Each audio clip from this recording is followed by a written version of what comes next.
Boa noite a todos que estão acompanhando o nosso canal aqui na página da Casa Assistencial Chico Xavier, aqui de Papagaios. Hoje é uma noite gostosa aqui, onde nós estamos na companhia dos nossos queridos irmãos, né, o Vanderlei, a Bárbara, já companheiros aí de caminhada conosco, né?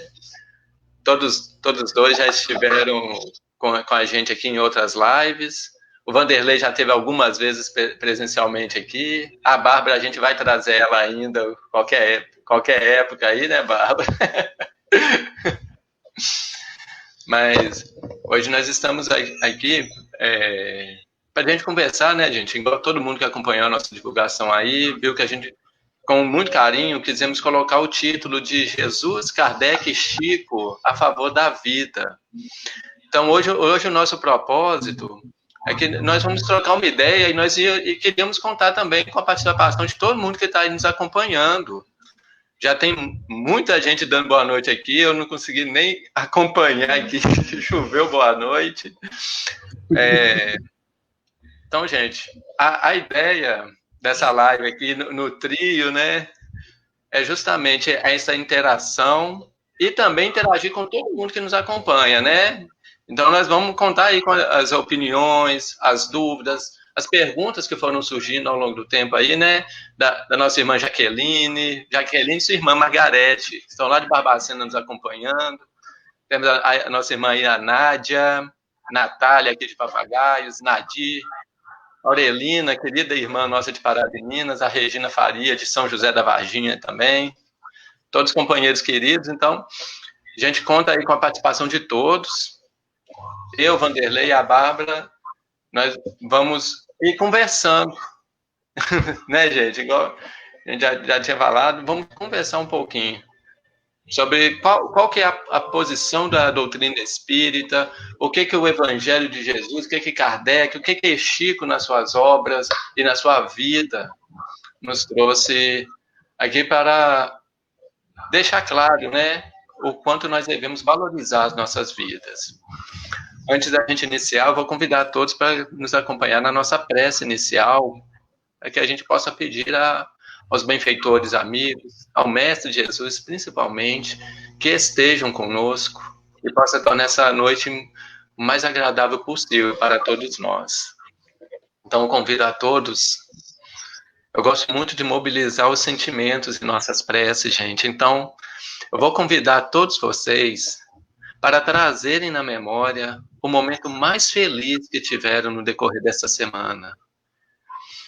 Que a gente possa voltar a gozar desse sentimento, essas lembranças de alegria, de felicidade que nós gozamos nesses últimos dias, e possamos permitir que nossa alma se entre em sintonia com esses sentimentos novamente.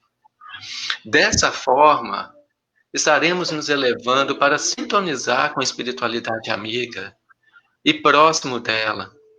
Iremos rogar a bênção, a proteção, o amparo, o direcionamento dessa noite nossa de conversa, de aprendizado. Pediremos a Jesus, nosso Mestre, que ilumine a todos os corações que nos acompanham e que nós possamos, como um farol, irradiar luz em todas as direções, dissipando as más tendências que operam nas mentes de nossos irmãos mais próximos, dissipando a agonia, a ansiedade, a depressão, e assim permitindo que o amor à vida, que o evangelho, que a paz possa se instalar em cada coração. Que essa noite seja regrada de luzes e bênçãos para todos nós. Assim seja. Assim seja.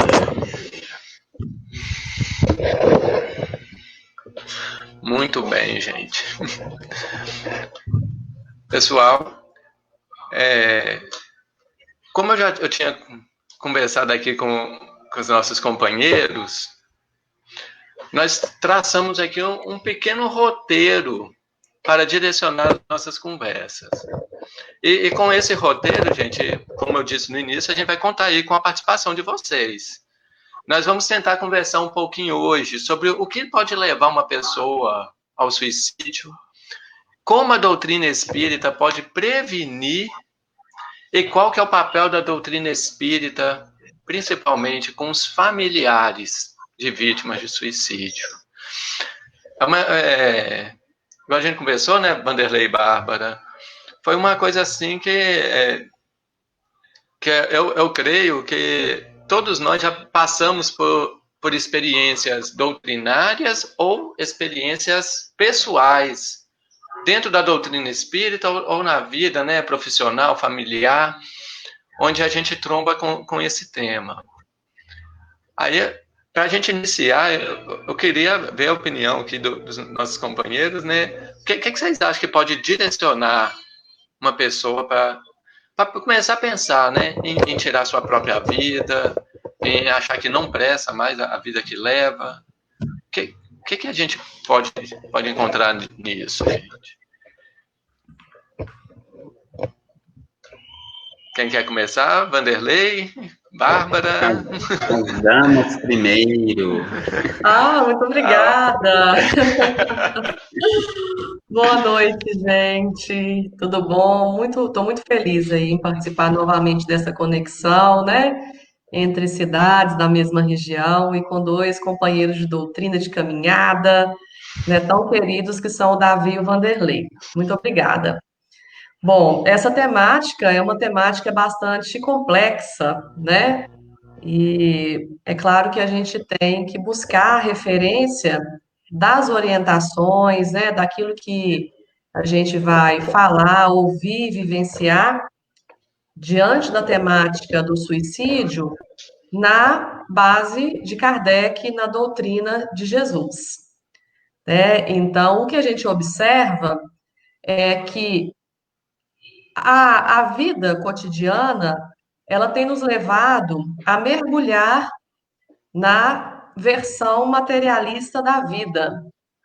Nós depositamos as nossas forças, os nossos esforços, o nosso foco nas aquisições materiais, e muito mais do que isso, quando nos sentimos frustrados por não alcançar os objetivos que nós desejamos nessa luta, né, do poder, do conhecimento, das aquisições propriamente ditas, nós nos frustramos e perdemos muitas vezes o sentido de viver. Então, quando a gente vai analisar as pesquisas, né, que nesse mês de setembro são bastante evidenciadas, nós vamos ver que os estudiosos, tanto com relação ao suicídio, também com relação às religiões, apontam que a busca de uma vida meramente materialista, gerando aí essas frustrações por não alcançarem esses objetivos, muitas vezes banais, muitas vezes até mesmo desnecessários, levam as pessoas a desacreditarem da própria capacidade de viver. E aí a obra de Kardec, o próprio Jesus, né, nos orienta com relação a isso que pode ser gerado em nós, que nós buscamos, tendo essa escolha, né? Então, por exemplo, quando a gente vai analisar os jovens, a gente vê que eles desgostam da vida por pouca coisa, né? Então a gente vai conversar aí, tá frustrado por quê? Porque demorou, né? Alguém me demorou a responder no WhatsApp. Ou porque não consegui passar na faculdade que meus pais desejavam. Ou seja, a gente vai ver que falta, né, uma inclinação para as aquisições espirituais. E a gente fala que é complexo, né, porque isso engloba as reencarnações, né, a imortalidade da alma, engloba também as tendências do próprio espírito, e engloba, numa visão mais local, mais atual, a própria responsabilidade dos pais nesta orientação, né? Então eu vejo assim que buscar uma vida e viver a vida com essa tendência, a satisfação do prazer material é uma das causas que levam muitas pessoas, né, a desgostarem de viver. Ótimo, obrigado, Bárbara. É interessante, né, quando você vai trazendo essa questão das frustrações, né, nas nossas conquistas, né? Me ocorreu aqui, eu já até busquei rapidinho uma colinha, né, gente? Aqui, assim, quando ela começou a falar, eu pensei, e realmente, que quando nós fracassamos ao alcançar, a sanar uma das nossas necessidades, a frustração, ela vem um pouco mais pesada. Aí eu me lembrei de escola mesmo, né, gente? Daquela pirâmide das necessidades humanas que o Maslow nos trouxe, né? Isso aí dentro, se eu não me engano, da sociologia. E é interessante quando ele coloca a base da pirâmide, que são as necessidades fisiológicas, acima as necessidades de segurança, acima amor e relacionamento, depois estima e depois realização pessoal. Quando nós sentimos uma necessidade muito forte em qualquer uma dessas bases, isso aqui eu estou puxando um pouco para o lado da sociologia, né? A frustração, o desgosto pela vida, ele pode vir mais forte. Porque quando você está com as necessidades fisiológicas de segurança ali fragilizada, bate um desespero. Você olha para sua família ali, seu filho, sua filha está ali passando fome, você não tem nada para dar de comer. Bate um desespero.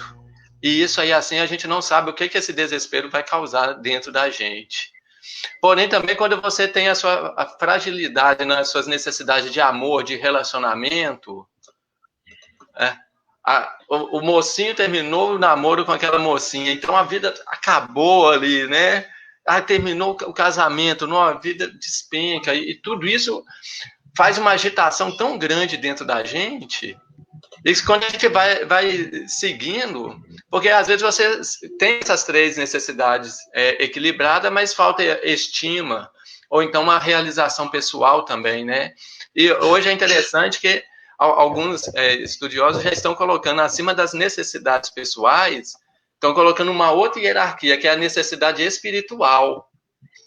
Porque não adianta você encontrar uma autorrealização na vida, sendo que você não tem um equilíbrio espiritual. E essa falta de equilíbrio espiritual também pode gerar essa frustração, esse desgosto em nossas vidas, né? Foi só uma colinha que eu peguei agora, que na fala da Bárbara, opa, olha, uma analogia com a sociologia aqui que a gente pode fazer, né, gente? Você tem alguma coisa, Vanderlei, para complementar para a gente? Bom, primeiramente, muito obrigado pelo convite, né, mais uma vez aí. E boa noite a todos que estão aí nos acompanhando aí, né, os internautas aí. É muito bom, né, gente, nós podermos estar aqui nesse momento aqui, buscando aí a valorização da vida, né. Não sobrou nada para mim, né, vamos falar a verdade, mas em se falando, né, o que leva um ser, né, a suicidar-se, o que leva um ser ao autoextermínio, é interessante a gente fazer uma pequena análise aqui, porque eu acho que quando nós trazemos o evangelho para a nossa conversa, enriquece muito, né? Então, eu penso que é interessante a gente fazer aqui uma análise do capítulo 27 do evangelista Mateus, quando ele vai falar conosco, né, vai narrar conosco ali a morte de Judas. Porque parece que é um negócio assim, né, nada a ver, mas em verdade, se a gente buscar a essência desse momento de Judas ali, nós conseguiremos perceber ali o que leva o ser, né, a cometer aí o autoextermínio. Então, Davi e Bárbara, eu só queria pedir licença aqui para a gente ler esses 2 versículos, são pequenos, né? Mas é só para a gente fazer aqui tecer aqui umas ideias em torno, né? Então, deixa eu ler aqui, capítulo 27 de Mateus, nós vamos falar aqui os versículos 4 e 5. Então, é Judas, né, dizendo para os anciãos ali do templo, né, pequei entregando sangue inocente. Eles, porém, disseram: que nos importa? Isso é contigo. Arremessando as moedas ao santuário, retirou-se e foi enforcar-se. Bom, gente, os versículos são bem simples, né? Bem pequenininhos aí, mas há aqui uma essência muito interessante da gente perceber.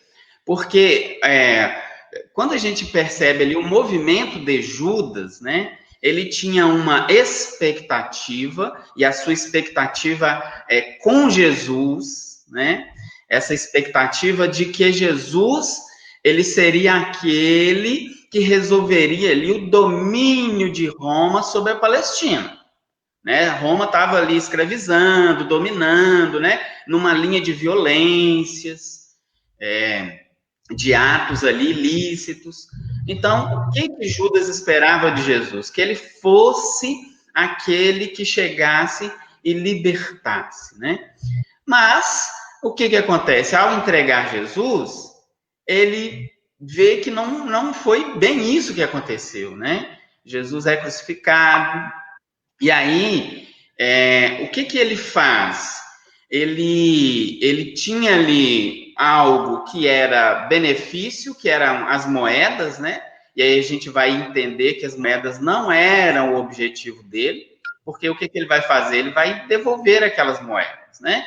Pega aquelas moedas e joga ali no templo. O objetivo dele não eram as moedas, né? O objetivo dele era uma experiência de vida ali naquele momento social melhor, né? Ele queria ali social, ele se estabelecesse numa linha de paz, de felicidade, de equilíbrio. Mas não é exatamente isso que acontece. Então, o que acontece ali, gente? Uma frustração, não é? E aí, a gente traz para esse momento que nós estamos falando aqui hoje, o que leva o ser a suicidar? As frustrações, as decepções, né? Aliás, isso aí está lá na introdução do livro dos Espíritos, quando há ali um comentário, né? Um pequeno comentário com relação a isso. Então, lá diz assim, as causas mais frequentes de suicídio são decepções, os infortúnios, as afeições contrariadas, né? Então, o ser estando frustrado, né? Entrando numa linha de frustração, isso é uma das causas. Mas não é porque ele ficou frustrado, não é porque ele ficou decepcionado. A gente pode pensar ali no Judas também, nessa mesma situação. Não é porque ele ficou frustrado, não é porque ele ficou decepcionado. Qual que é a grande questão? Não soube lidar com a frustração. Então, a partir do momento que eu não sei lidar com essa frustração, aí é difícil para mim, né, continuar me encarando, convivendo comigo naquela mesma situação. Porque, gente, frustração, decepção, todos nós temos. Todos nós temos. Quem um dia não foi frustrado, quem um dia não teve uma decepção, não é? Mas, enquanto essa decepção e essa frustração, né, está num nível que eu controlo, que eu sou capaz, né, de redirecioná-lo, de retratá-lo, a vida continua. Mas a partir do momento em que é difícil de controlar, é difícil de mudar esse rumo, ou a pessoa, né, ela não se sente capacitada para fazer, ela não se sente, né, com força suficiente para levantar e fazer diferente. E aí é exatamente essa queda nossa, né? É isso, gente. Eu falei demais. Não, foi excelente.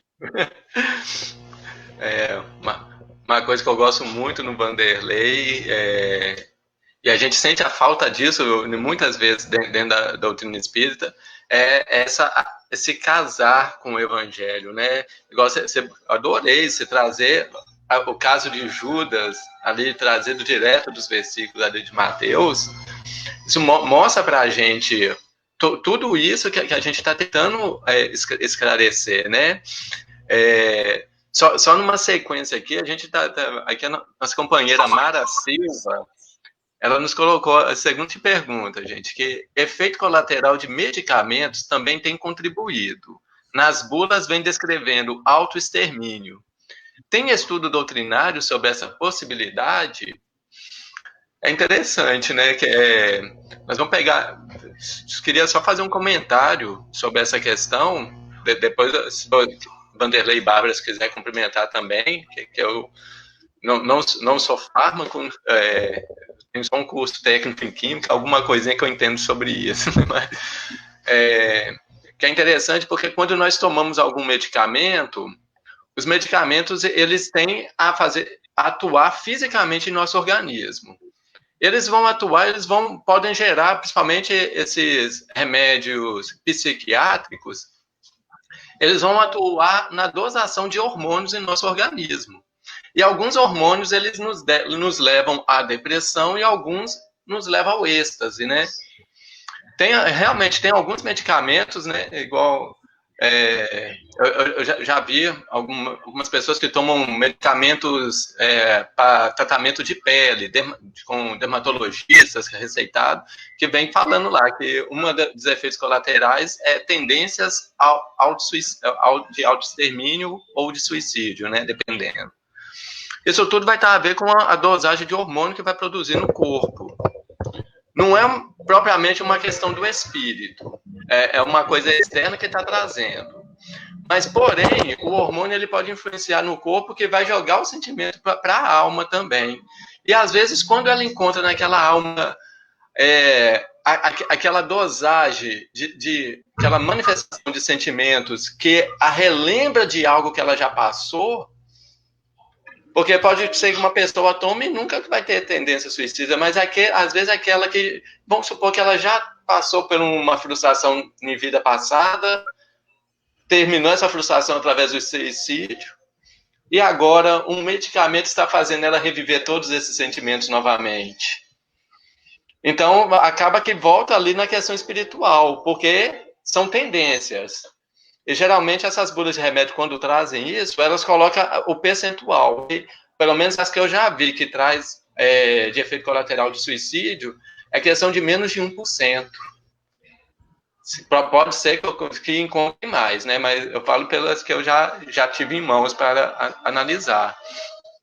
Vocês têm alguma ideia, Bárbara e Vanderlei, sobre essa questão de medicamentos?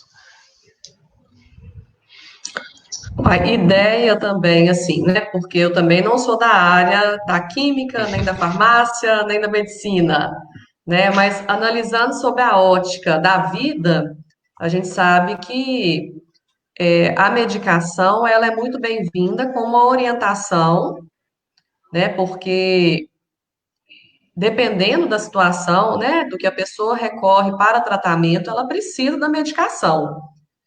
E aí tem que ter um acompanhamento. A automedicação é que é muito perigosa, né? Então é um conjunto ali de terapias, né? A terapia para o físico, a terapia para a psique, a terapia para o espírito, né? E observar aí os efeitos colaterais com certeza. Um médico sério, um profissional sério, vai proporcionar ao paciente esta orientação mais holística. É o que a gente vê, né? E o que acontece aí de benefício, porque nós também não podemos fechar os olhos para os tratamentos para o corpo físico, porque o corpo físico é a nossa primeira morada, né, quando encarnados. Então, é muito importante a gente cuidar dessa saúde, mas é importante também avaliar esses contras, né, porque talvez eu estou buscando um tratamento que nem é tão necessário assim, né, talvez eu estou buscando um tratamento de forma inadequada, e aí que vem o perigo, né, eu analiso muito por essa forma, eu tomo medicamentos há sei lá, 23 anos são necessários para que eu viva. Então, eu cuido dos outros aspectos, né? Eu vejo muito por esse lado.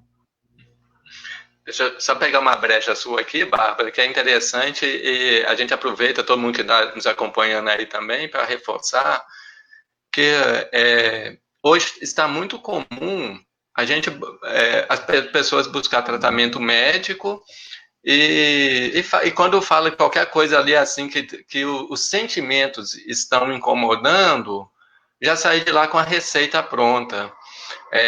Nós temos que tomar o cuidado que eu me recordo que no setembro do ano passado eu fui fazer uma palestra sobre depressão e quando eu fui fazendo as pesquisas eu achei muito interessante, porque todos os remédios que são ali para tratamentos de emoções, é interessante eles virem, terem a receita após alguns exames.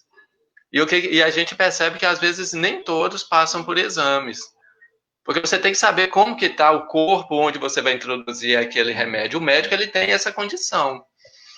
E isso é interessante para nós e todo mundo que está nos acompanhando, para os nossos familiares, a gente ter essa atenção, né? Vamos começar, né?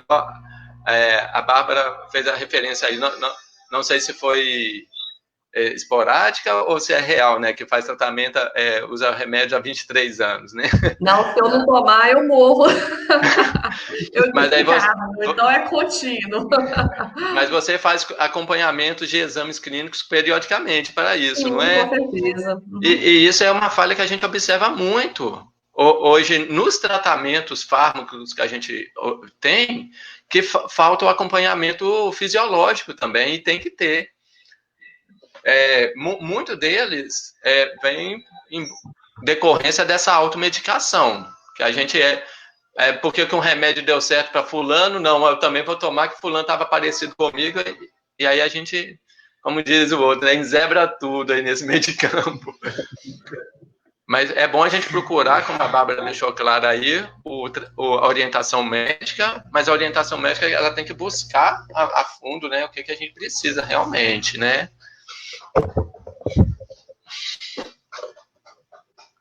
A Paola Vanderlei, ela fez uma referência aqui para a gente, e eu acho que ela foi ali ligado com o suicídio de Judas, que você nos trouxe, né?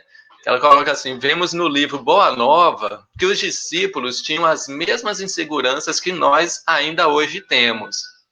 A doutrina espírita nos ajuda a ter um entendimento maior acerca dos ensinamentos do mestre.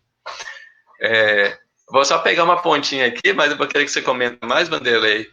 Porque no nosso grupo aqui de estudo do Evangelho, eu sempre falo com as pessoas que eu adoro quando a gente vai estudar uma passagem que se passa com Pedro. Porque a gente se identifica tanto com ele, a gente vê as inseguranças, as ansiedades, aquelas explosões de emoções dele, e a gente consegue identificar tão facilmente com ele. Então, eu tenho um carinho muito grande quando a gente vai estudar alguma passagem que Pedro está introduzido nela. Por causa disso, a gente é fácil identificar, né? Você também percebe isso, Vanderlei? Ô, Davi, com certeza. Pedro, né, gente, ele somos nós numa prática, né, numa vivência ali, né, da tentativa e do erro, né? Pedro é aquele que está sempre ali nos questionamentos com Jesus, né, buscando ali, eu quero saber, e ao mesmo tempo ele quer fazer do jeito dele, e aí vem a orientação de Jesus, e ele conserta, outra hora ele continua dando as suas erratas ali, né? Mas vejam bem, gente, quando a gente analisa os discípulos, né, são 12. O número 12, isso não é nada místico, viu, gente? O número 12, ele traz para a gente aí a completude, né?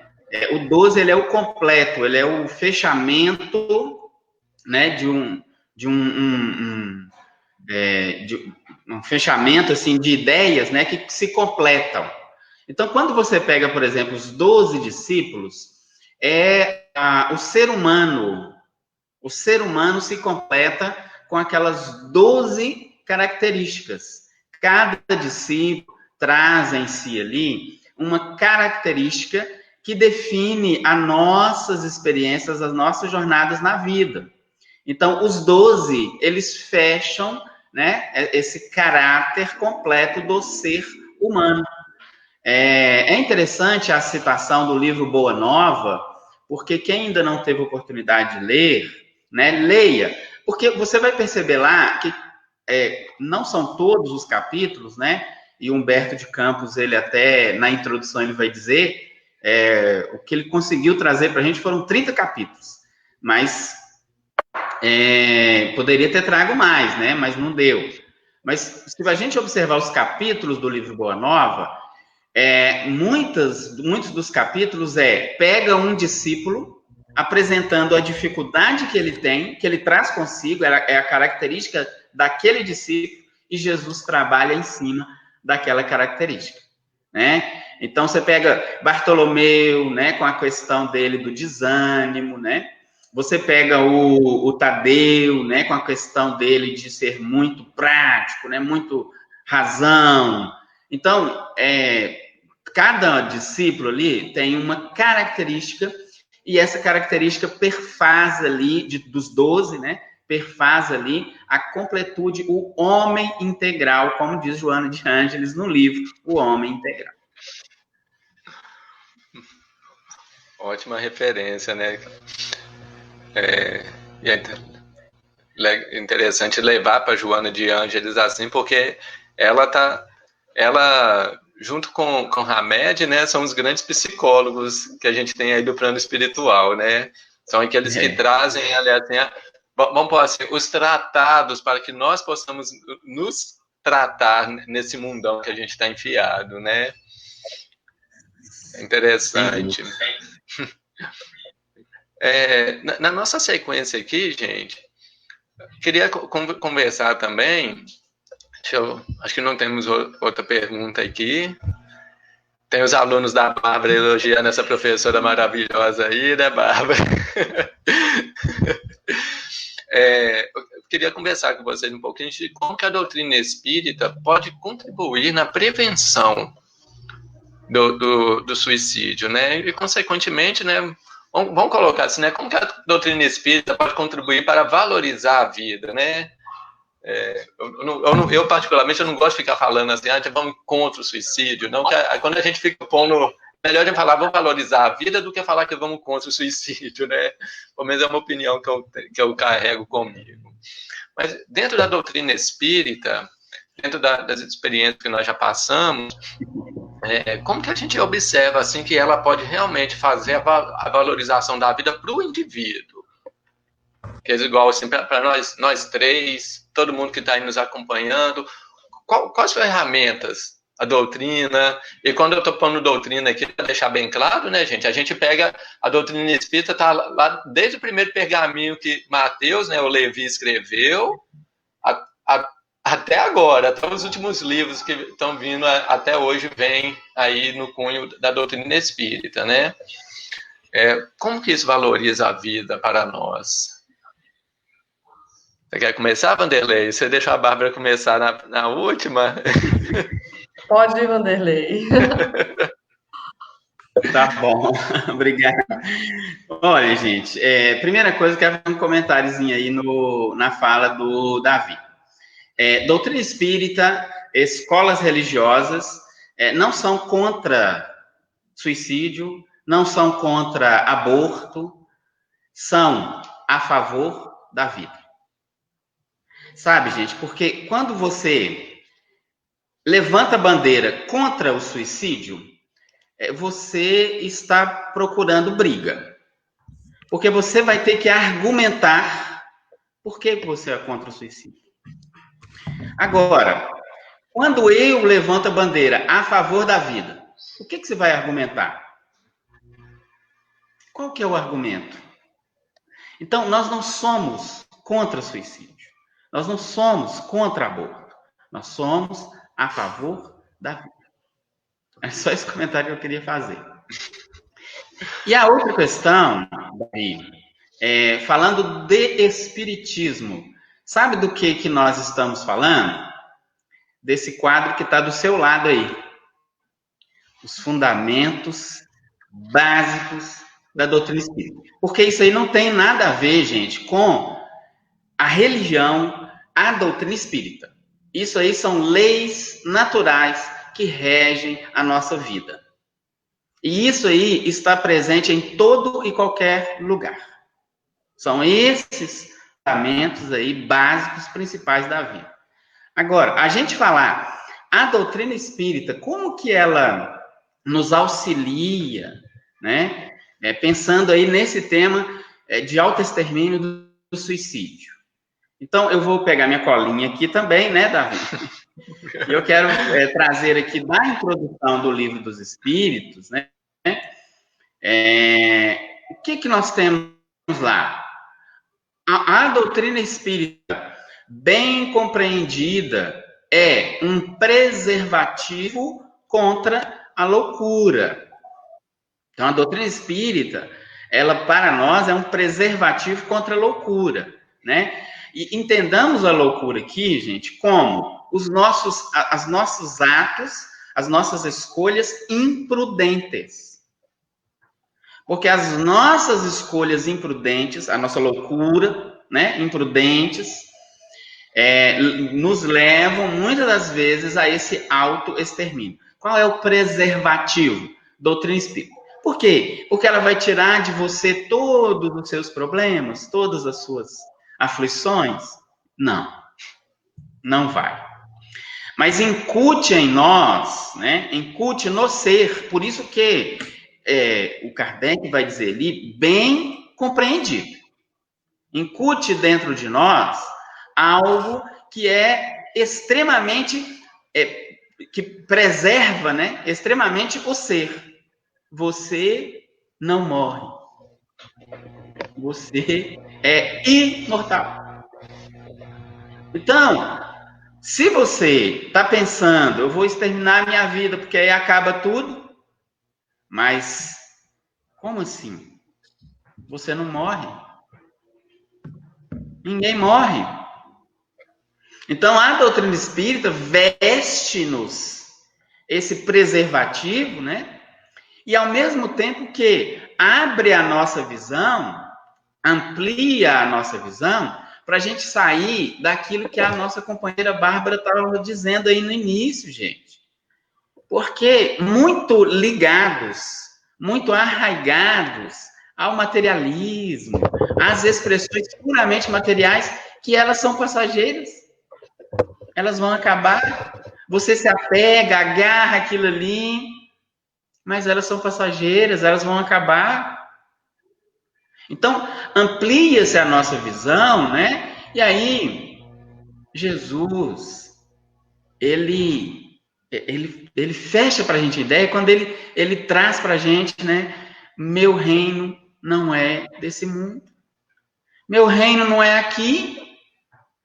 Se meu reino fosse daqui, eu chamaria todas as legiões, todos os anjos para me tirar dessa cruz, desse martírio. Mas meu reino não é daqui. Esse martírio, essa cruz, é passageira. Quando você menos esperar, passou. Passou.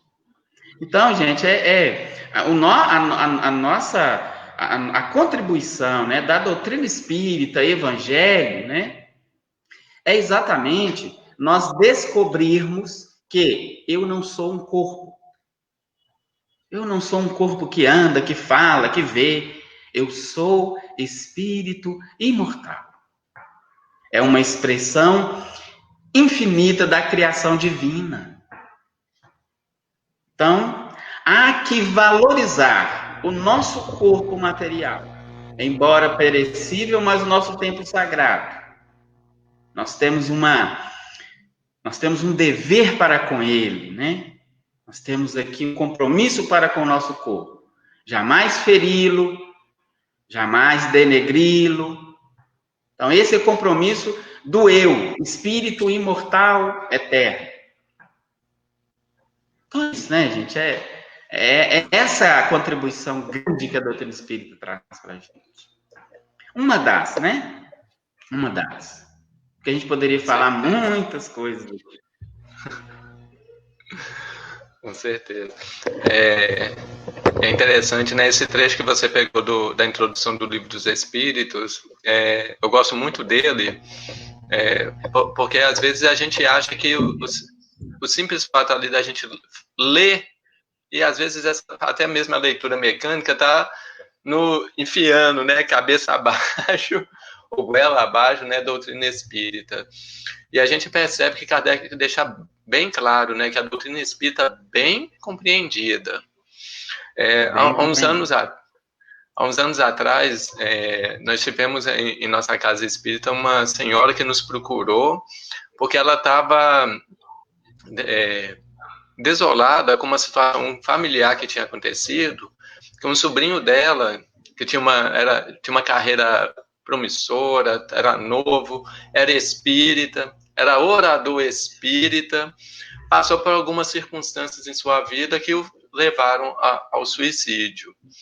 E a dona, ela procurou a gente na casa querendo saber, mas por que ele conhecia tanto, ele falava tão bem de Jesus, o que levou ele a isso? E a gente falou, na época eu me lembro que a gente respondeu que a gente não consegue mensurar a dor que o outro está passando. E às vezes, por mais que a nossa boca fale palavras belas, que levam consolo aos outros, às vezes a gente não consegue colocar esse consolo dentro da gente. E aí eu vou pegar um trecho do Emmanuel, se eu não me engano, do livro Pão Nosso, quando ele diz que nós devemos aproveitar os momentos de luzes nas nossas vidas, porque quando faltar a luz, a gente tem que ter essa bateria recarregada. Não me lembro as palavras como ele usa, mas que é justamente isso, que quando a gente está nos momentos bons, de harmonia, de paz, que a gente possa viver eles com toda a intensidade. Porque, gente, quem até hoje não faltou luz em sua vida, pode ter certeza que vai faltar ainda. E que a gente esteja preparado com a doutrina espírita, com esse evangelho, nos fortalecendo para que a gente tenha fé para suportar. Você quer completar alguma coisa, Bárbara? Uai. Fica à vontade. Bom, tem muita coisa para falar sobre a vida, né? E não sei nem por onde começar aqui, mas quando o Vanderlei estava falando sobre a introdução de O Livro dos Espíritos, eu me recordo e vou usar um termo que está lá no Evangelho segundo o Espiritismo, que é uma outra obra muito importante para a doutrina espírita, né? Que é esse livrinho aqui. Esse é a minha edição, e que traz, para quem não conhece, né, comentários sobre as passagens que estão no Evangelho, né? Nos traz essa luz aí que o Davi falou, sobre essas interpretações, sobre esses raciocínios. E lá fala que o Espiritismo, ele nos traz uma coisa que é uma riqueza, ele nos traz uma coisa que talvez assim, seja uma aquisição das mais importantes para que a gente consiga praticar de forma praticamente instantânea a Boa Nova. E ele fala que o Espiritismo nos dá a coragem moral. O Espiritismo nos impulsiona para a vida, nos traz essa reflexão. Para mim, uma grande contribuição da doutrina espírita é nos trazer esse raciocínio claro, tanto da própria vida, como de mim na vida, né? Como o Vanderlei comentou, não é apenas uma existência, porque existir nós já existimos, a questão não é essa, a questão que nos aflige é o viver, né? E aí eu busco lá em João 10:10, uma frase de Jesus, que é bastante, inclusive, comentada nesse mês de setembro, quando Jesus fala: Eu vim para que tenhais vida e que tenham vida em abundância. Então, a doutrina espírita nos traz essa dimensão da vida que muitas vezes nós não encontramos em outros discursos religiosos, ou que nós não encontramos com tanta clareza e com tanta racionalidade, né? Então, o que é que significa isso? Nós não merecemos uma vida qualquer. Nós merecemos uma vida abundante, uma vida que transborda, né? E aí vem os princípios que o Vanderlei e o Davi falaram, que nos trazem e nos fazem fortalecer o nosso alicerce. A crença na imortalidade da alma, a crença na vida futura, né? Ou seja, uma projeção nossa para o futuro é algo que fortalece o nosso viver no presente. Quando a gente vai ler a obra de Leon Denis, que eu sou apaixonada pela obra de Leon Denis, a gente vê isso muito nas reflexões, né? Ou seja, o que é possível fazer nesse presente? O passado já viveu, né? O passado já aconteceu. Nós temos que honrar esse passado, porque o passado é uma construção para o que nós somos hoje. O futuro não veio. Então, para que adianta? O que adianta lançar ansiedades, né? E que muitas vezes geram as frustrações que foram colocadas aqui no diálogo anteriormente, para um futuro que eu nem sei se ele vai acontecer para mim da forma que eu idealizo. O importante é este momento presente. É o que eu posso fazer da minha vida hoje diferente. Porque, Emmanuel, tem uma frase que, para mim, assim, ela é fundamental, sempre vem à minha mente, em várias situações da minha vida, está lá no livro Palavra de Vida Eterna, e ele fala o seguinte: a vida é a experiência digna da imortalidade. Se eu penso e se eu acredito na vida após a morte, que a vida não termina com a morte física, se eu acredito na vida futura, então que eu faça desta vida uma vida digna, para que eu colha os frutos depois da morte física, né? Só que tem uma questão que a doutrina também nos ensina, que ninguém aprende do nada essas questões. Tá aí o papel do Espiritismo, desse consolador prometido pelo Cristo. Tá aí o papel dos nossos pais que devem, né, de nós como pais, né, que devemos orientar os mais novos nessa jornada de conhecimento. Porque uma criança de 10 anos, ela não vai sozinha. Não é natural dela ir sozinha procurar uma casa espírita para ver o que está acontecendo lá dentro, e nenhuma outra religião. Então, esse direcionamento também deve fazer parte do planejamento da família. Porque eu vejo eu sou mãe de jovens e adolescentes, então é o meu mundo. São coisas que me interessam saber.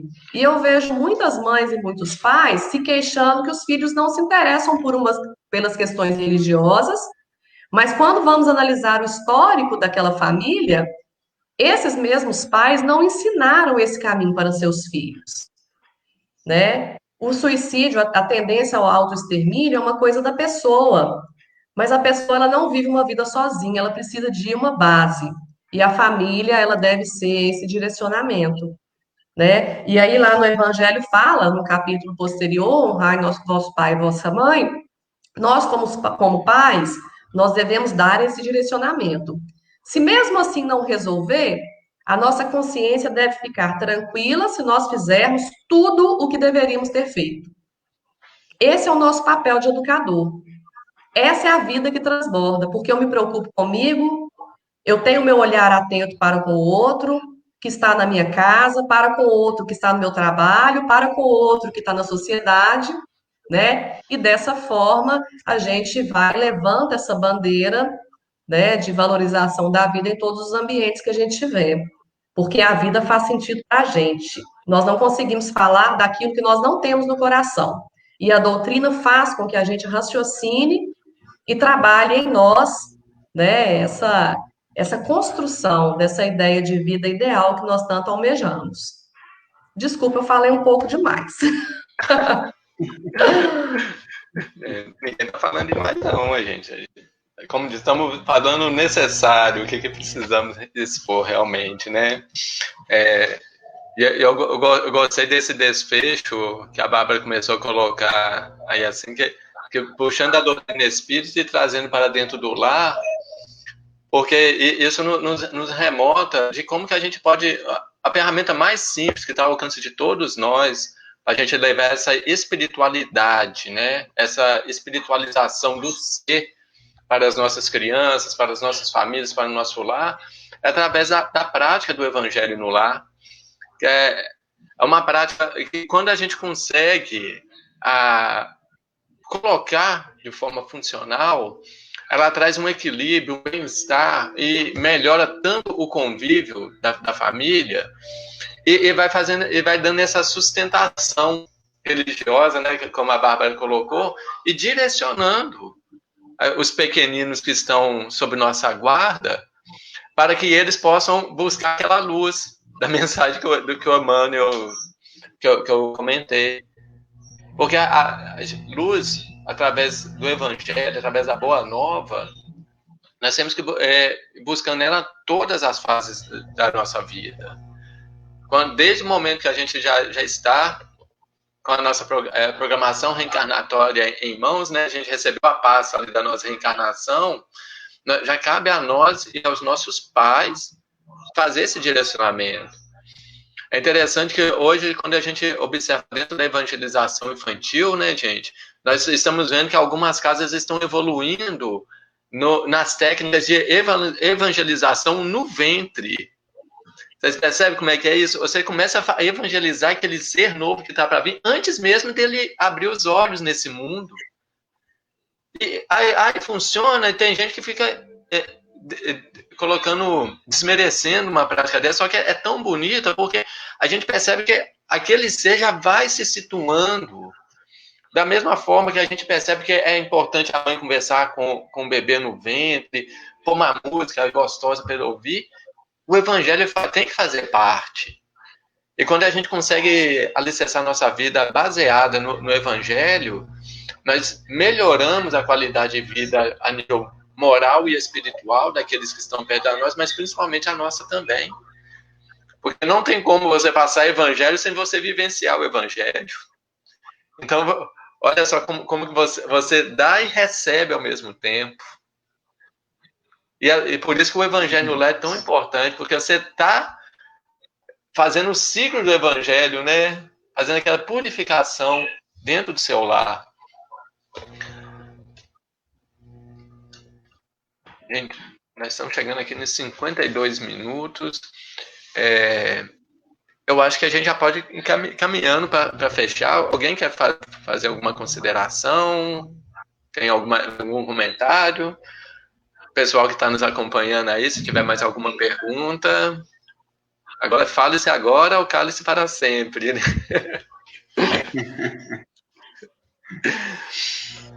Fale agora ou fale depois. Tem Isso mesmo, que depois a gente ainda volta aqui para responder esses comentários e temos outras oportunidades também, né?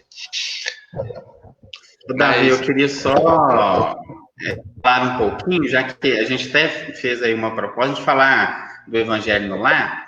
É só assim uma ideia em torno do que você estava falando, que é na obra Jesus no Lar, né? Porque é uma obra que eu também gosto muito, especialmente o primeiro capítulo de Jesus no Lar.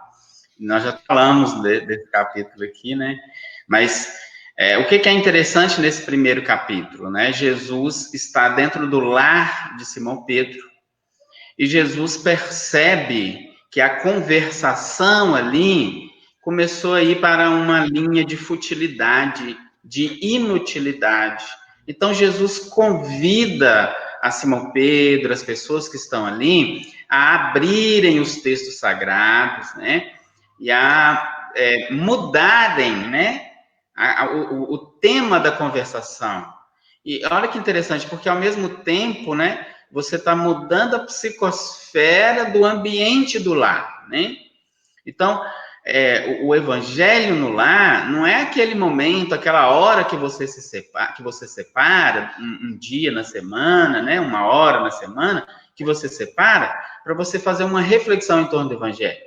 O evangelho no lar é a gente não permitir que entre dentro do nosso lar conversações inúteis, né, atitudes fúteis dentro do nosso lar, condutas não condizentes com a conduta cristã, né? Isso é evangelho no lar. E eu gosto muito quando Jesus vai nos dizer que o lar, ele é o fornecedor dos caracteres da sociedade. Se o nosso lar, ele não é capaz de fornecer bons caracteres, como é que nós queremos uma sociedade boa? Não é? Como é que você quer a paz, a felicidade no mundo, se no seu lar é guerra, é infelicidade, é intranquilidade, é futilidade, é inutilidade. Então, o Evangelho no Lar, ele se faz com as boas palavras, as boas leituras, as boas posturas, né? E é claro que você faz isso dentro lá, você vai expandir isso para a sociedade, para o seu ambiente de trabalho, para o seu ambiente de lazer, não é? É só isso que eu queria comentar. Com certeza. Você foi muito feliz no seu comentário mesmo sobre o Evangelho no Lar, Vanderlei, e a proposta é justamente essa, viu, gente? Que, eu acho que ele ainda continua sendo a forma mais prática da gente. Vamos voltar lá naquela introdução do Livro dos Espíritos, né, Vanderlei? A forma mais prática para a gente compreender a doutrina espírita ainda é o Evangelho no Lar. Porque no lar a gente coloca o Evangelho do jeito que a gente é, do jeito que nós somos. A gente não, vamos falar assim, a gente não precisa de pôr uma máscara para passar, não. A gente passa do jeito que nós somos realmente, e isso fixa muito mais, né? Vamos lá. Estou só olhando aqui se tivemos mais algum comentário, alguma pergunta, mas não tivemos. Mas é muito interessante. Foi muito gostoso, né, gente? Essa conversa que a gente teve sobre a valorização da vida. Porque nós vamos observando que nós temos não vou pôr um roteiro, não, mas é como se a gente tivesse um caminho que precisamos seguir, né? Igual quando o Vanderlei colocou, né, a questão dos princípios fundamentais, né? Não é princípio fundamental de doutrina espírita, é princípio fundamental da vida. Porque quando você começa a aprofundar, estudar a doutrina espírita, você está estudando a vida. Kardec, ele não pegou e inventou essas coisas, não. Ele colocou o que ele viu das suas observações. O que ele observou foi a vida, nos dois planos. Como uma influencia na outra e como que a gente pode melhorar, né, dia a dia. Então é importante a gente começar a ter essa abertura de nossas mentes, né, expandir um pouquinho as nossas cabeças, os nossos pensamentos para observar como que a gente está compreendendo, como que nós podemos fazer compreender, como que nós podemos ensinar e aprender na vida. Porque a gente vai vivenciar tudo isso, igual o Vanderlei colocou agora, né? Quando a gente consegue associar isso dentro de nós, dentro do nosso lar, isso vai ser espelhado em qualquer ambiente que a gente estiver.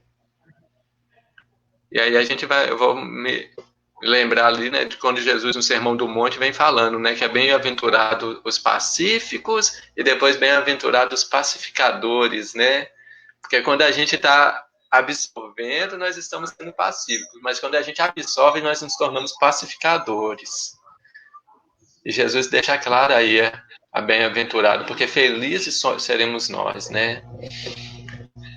Gente, queria agradecer a todo mundo que nos acompanhou. Queria agradecer muito, mas muito mesmo ao Vanderlei, à Bárbara, por esse momento. Esse tipo de interação que a gente fez aqui, né? Vocês deixam a Bárbara ouvir, não, mas é copiando ela, viu, gente? Eu estou gostando muito dos projetos que ela está fazendo ali, assim, também, né, desse Eu nem sei quem começou isso, Davi. mas eu estou espelhando em você, então... É uma forma muito bacana. Eu acho que fica gostoso para nós, pelo menos para mim foi maravilhoso. Tenho certeza, né, que pelas gratidões que a gente está vendo aí do pessoal manifestando também, eu tenho certeza que foi muito gostoso para todos eles. Espero que tenha sido bom também para vocês dois, viu, Vanderlei e Bárbara. Agora foi ótimo, excelente, gente. Deveríamos fazer mais vezes, né? Isso mesmo. Agora eu queria convidar a Bárbara para fazer a prece de encerramento para nós. Pode ser, Bárbara? Pode. Eu só queria comentar aqui que a Mara Silva colocou uma frase aqui, né, fechando os comentários da noite, que é uma frase muito valiosa. sejamos a mudança que queremos no mundo e que sejamos a mudança nas diretrizes de Jesus. Isso é muito importante, né? Que sejamos a mudança escolhendo, modelando, seguindo os passos, nos inspirando nas atitudes, nas reações, na vivência do Mestre. No Evangelho tem de tudo, todos os assuntos da vida, então é lá que nós devemos buscar nossa orientação para o nosso crescimento espiritual, com certeza. Né? Eu queria muito agradecer Vanderlei e o Davi, que são parceiros aí, né, do movimento espírita, estamos sempre aí fazendo alguma coisa em conjunto, agradecer meus alunos queridos, isso aí faz com que a vida da gente ganhe sentido, né? Ver que a gente com certeza estreitou laços de alguma forma durante a nossa jornada. E agradecer todo mundo aí que está presente, né, aqui nesse momento. Eu convido a todos para fecharem os olhos, quem sentir vontade, né, e nesse momento agradecer, que seja um momento de gratidão para todos nós, agradecer a Deus pela vida, por essa vida maravilhosa, com todos os recursos que nós precisamos para seguirmos adiante na nossa jornada. Mas nós vamos agradecer aqui hoje aquilo que é o nosso sustentáculo, que nos garante o nosso alicerce fortalecido, que são as pequenas coisas do nosso dia a dia. Nós agradecemos, Senhor, pelo ar que respiramos, agradecemos pela roupa que vestimos, agradecemos por todos os nossos objetos de uso pessoal, agradecemos pelo nosso alimento, agradecemos pelo nosso teto, agradecemos pelas nossas necessidades, pelos recursos que nos garantem as necessidades materiais. Mas agradecemos, sobretudo, Senhor, aquilo que também é o básico e que nos garante o alicerce da nossa vida espiritual, que é o teu evangelho, que é o teu ensinamento, que é a tua diretriz, que são os princípios básicos da vida e que cada vez mais nós buscamos o entendimento. Nós agradecemos por tudo, Deus, e agradecemos por esse irmão maior que nos conduz tão bem nessa jornada para a evolução. Que assim seja. Que assim seja. Oi, gente. Muito obrigado a todos que nos acompanharam. Vanderlei e Bárbara, muito obrigado de coração mesmo por compartilhar conosco esses momentos, tá bom? Então, que fiquem todos com Deus. A semana que vem aguardo todos vocês. Nós vamos semana que vem com a nossa irmã Rose Kodama, né, falando lá de Florianópolis, né, Santa Catarina. Vai estar falando sobre o sentido da dor. Vanderlei e Bárbara já conhece bem ela também, não já, gente? Então, aí eu vou trazer ela aqui para a nossa região para o pessoal conhecer também. Mas é muito gostoso o sentimento que ela coloca, né, quando ela fala, né? Então, aguardo todos vocês até semana que vem. Um grande abraço e fiquem com Deus. Fiquem